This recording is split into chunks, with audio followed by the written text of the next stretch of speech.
As I said before, one of the main features of the Z proxy is, not surprisingly, being a personal proxy. You can use it as a personal proxy to intercept and tamper with the HTTP and HTTPS traffic between the browser and the server. We have already seen a personal proxy by now, which is Burp Suite. And the interception feature of ZAP works a little differently from Burp Suite. So let's see how ZAP intercepts the traffic. So I'll want to start a new session to avoid the complexity. From the File menu, I'll select New Session and click OK. Now let's go to the Options panel.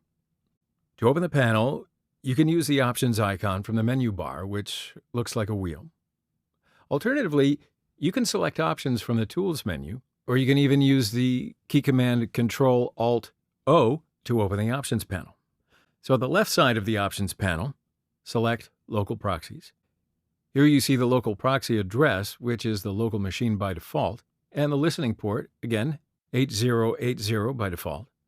ZAP starts to listen to the port 8080 when it's started. So click OK to close the panel for now. And let's check to be sure if the port 8080 is open.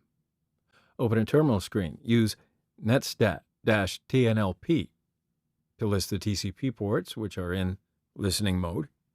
And as you see, the state of the port 8080 is listen, and a Java application, ZAP, is listening to the port. Okay, so let's open a browser window now. Here is Firefox with Foxy Proxy plugin installed. So right-click the Fox icon. We have already defined a proxy for the port 8080, the local machine. Select the proxy. And now visit a website. Make sure you visit an HTTP page. We'll see intercepting HTTPS traffic with ZAP in the next lecture. So I'll visit OWASP Broken Web Application. As you know, www.owaspbwa.com is mapped with the IP address of my OWASP BWA virtual machine. And visit a page on the OWASP BWA website. I click, for example, OWASP WebGoat link. So turn back to ZAP. You'll see that www.owaspbwa.com folder is created, and it has a WebGoat subfolder in it. So now let's visit another page on the website. Click Damn Vulnerable Web Application. In the ZAP window, we have another subfolder for DVWA now. In Firefox, I log into DVWA and visit the XSS Reflected page. Here it asks my name, and when I enter the name and click Submit, it says hello.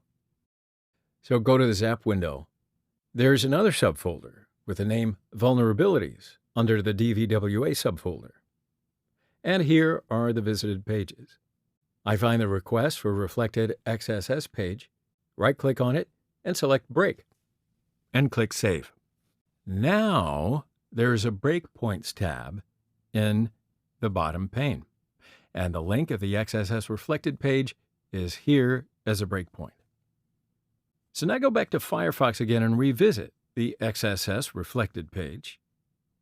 And as soon as we click the link, the ZAP window becomes the active one. Look at the right pane. There's a new tab pane called Break. And here is the request sent by the browser. Now there are buttons on the menu bar. This one submits your changes on the request and steps to the next packet. And this one submits your changes and continues to the next breakpoint. Remember that difference. Now, click them to release the traffic and go back to the browser. Now, on the Reflected XSS page, I'll write Jack as the name and click Submit. So again, request is intercepted by ZAP, and here it is. I find the name parameter, convert Jack to William, and click the Submit and Continue button.